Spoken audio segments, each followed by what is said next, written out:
नाज़रीन, गुज़िरियल हफ़्ते लंदन में क़ौमी अवामी तहरीक जे सरबराह अयाज़ लतीफ़ अली जो जे मान में सिंधी एसोसिएशन ऑफ यूरोप पारां आजियाणो ॾिनो वियो। एसोसिएशन जे जनरल सेक्रेटरी अली रज़ा मीरजत मुख्य महिमान जी आजियां कई। इन मौक़े ते सैयद आफ़ताब शाह, डॉक्टर ज़फ़र अली, रोहत कुमार, रुस्तुम मीरजत, लालचंद लोहाणो, हाशिम अब्बासी, इलियास यूसुफ़ाणी, वहीद मीतलो, डॉक्टर हाजी साले यूसुफ़ाणी, अकबर अबड़ो ऐं ॿियनि शिरकत कई। इन मौक़े ते अयाज़ लतीफ़ ताज़ी सूरत हाल ते रोशनी विधी।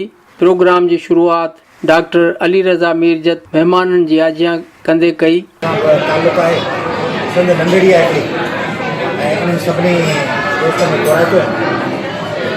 सिचुएशन ॾाढी ख़राबु आहे। सिचुएशन सिंधियुनि लाइ वधीक ख़राबु आहे। ॿ टे सबब आहिनि। जेके ॿिया माण्हू आहिनि, मसलन असांजा जेके पश्तून भाउर आहिनि, पंजाबी भाउर आहिनि, बलोच भाउर आहिनि, सराइकी भाउर आहिनि, उहे भाउर हिकिड़े क़िस्म जे वॾे क्राइसिस में आहिनि। जेको मुल्क में क्राइसिस आहे उहो क्राइसिस हुननि लाइ आहे। मुल्क में पेट्रोल वधी वञे या मुल्क में बिजली आहे टैरिफ वधी वञे, उहो हुन लाइ।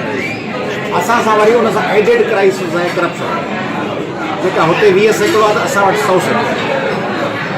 होॾां शहबाज़ शरीफ़ साहब या परवेज़ खट्टर साहब जी हुकूमत में जेकॾहिं करोड़ जी बजट आई त हुन करोड़ जी बजट मां हू बजट वधाए करोड़ वारी करे रखंदा 1.5 करोड़। हुनजो फार्मूलो इहो आहे जो करोड़ जे प्रोजेक्ट खे असेस करे 1.5 करोड़ रखाइबो, हुन 50 लख ठाहे वेंदा, 20-25 लख रुपया ॿिया इंजीनियर खणी वेंदा, 80 लख कमु थींदो। असां वटि करोड़ रखायो या वधाए हुनखे 2 करोड़ रखायो, उन मां 80 सैकड़ो खाई वेंदा मथे मिनिस्टर ऐं हुकुमरान। बाक़ी आऊं जंहिं क़िस्म जी पॉलिटिक्स कयां थो, असीं पाकिस्तान में होऊं था। आउं सम्झां थो त इहो मुमकिन कोन्हे त जंहिं 5-7 कमरनि जे घर में आउं रहां थो, उन में आउं चवां त मुंहिंजो कमिरो फर्स्ट क्लास फर्निश्ड साफ़ु सुथिरो पाणी वाणी हुजे, ताकी अलाह करे ई घर सॼो तबाह थी वञे। अलाह करे न सॼे घर जी ड्रेनेज बंदि थी वञे, हिन जी बिजली हली वञे, हिन ते मतिलबु छित किरी पएसि, हिन जो पाणी सॼो पोल्यूटेड हुजे, पर हुन में मुंहारो कमिरो अलाह हुनखे आबाद रखे ऐं हुन में बहितरीनु पाणी गैस वैस हुजनि।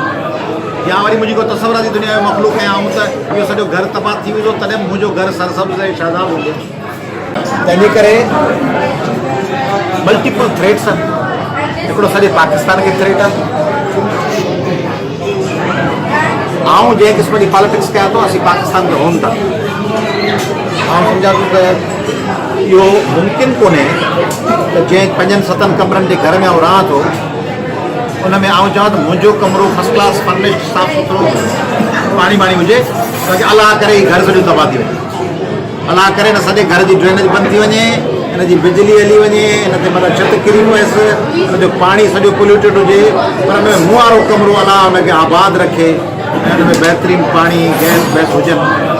या वरी मुंहिंजी को तसवुर जी दुनिया जो मख़लूक आहियां आऊं त इहो सॼो घर तबाह थी वेंदो, तॾहिं मुंहिंजो घर सरसब्ज़ ऐं शादाब हूंदो। इहा वरी मुंहिंजे अकुल में ॻाल्हि कान थी अचे। तंहिंजे करे आउं चवंदो त मुंहिंजे कमरे खे मुंहिंजा राइट्स मिलनि, वरी घर बि सॼो आबाद। तंहिंजे करे आउं इन असांजी पॉलिटिक्स इहा आहे, मुंहिंजे वालिद साहिब जे वक़्त खां वठी, फाज़िल राहुल साहिब जे वक़्त खां वठी, असांजे साईं आलम शाह ॿियनि वॾनि जे वक़्त खां वठी, हाजी सिताब मेजर साहिब जे गुलाम दरानी साहिब ऐं ॿियनि दोस्तनि जे वक़्त खां वठी, त पाकिस्तान में अंदरि रहंदे हुन में असांखे पंहिंजा राइट्स ऐं पाकिस्तान में राइट्स हुन हिसाब सां न ॾियो त असां पाकिस्तान जो स्वयं, बल्कि असांखे राइट्स ॾियो त असां पाकिस्तान ठाहियो, असां ठाहींदा, असां फाउंडर आहियूं। करे असांजे सिंध जी हिकिड़ी टाउन कमेटी, हिकिड़ो यूसी और तबाह आहे। सिंध में इंफ्रास्ट्रक्चर अथई कोन।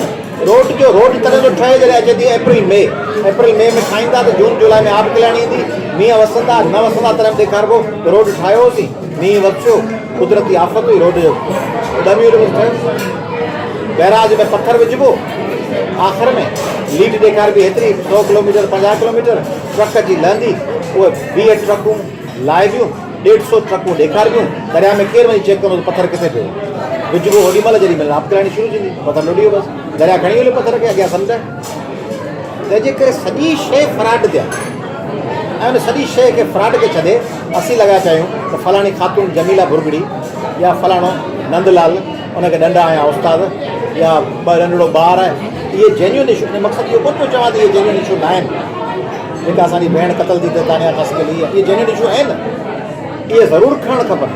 पर इन खां वीहोणी जीअं असांजे घर में माउ छा थी करे, माउ पंहिंजे ज़ुकाम वारे ॿार खे अटेंड करे थी, पर माउ पंहिंजे कैंसर वारे ॿार खे वधीक तवजो थी ॾिए। त इहे इशूज़ आहिनि, पर सेंसस, करप्शन, एक्सट्रीमिज़म, अफ़गानी नंढड़ी नंढड़ी हिकिड़ो जी पंचर जी दुकान खोली था, कढ़ाई ठाहिनि था, उते अची कढ़ाई खां पोइ आख़िर में हिकिड़ो पंहिंजो नंढड़ो मौलवी था घुराइनि, उहो हुते मज़हबी शुरू कमु थो करे। नाज़रीन, गुज़िरियल हफ़्ते लंदन में सिंधी एसोसिएशन ऑफ यूरोप पारां क़ौमी अवामी तहरीक जे सरबराह अयाज़ लतीफ़ पलीजे जे मान में ॾिनल आजियाणे जी मुकमिल रिपोर्ट अवां जी ख़िदमत में पेश कई वई। Imdad Ali Odho, voice of Sindh TV, London.